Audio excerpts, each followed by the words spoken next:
Hello বন্ধু, আমি ফিরোজ। আশা করি আপনারা সবাই ভালো আছেন। এখন আমি তমলুক হসপিটাল মোড়ে আমি আমার হাতের কাজ এবং ট্যাটু এবং আমি যে রোগের ট্রিটমেন্ট করি সমস্ত কিছু বিজনেস করতেছি। দেখুন কত রকমের হাতের কাজ, নিজের চোখে ভালো করে দেখে নেন। দেখেন হাতের কাজ বিভিন্ন ধরনের।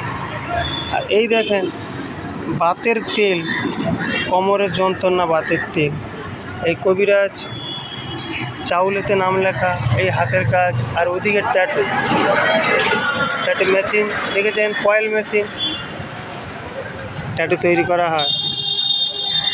বিভিন্ন ধরনের হাতের কাজ।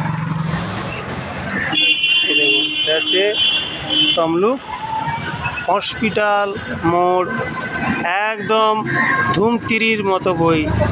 ধুম 3 আমির খানের যেমন বইটা দেখেছিলাম সেরকম। বিল্ডিংটা কত বড় দেখেছেন, উপর থেকে ঝাঁপ দিলে নিচে একদম চাপটা হয়ে যাবে।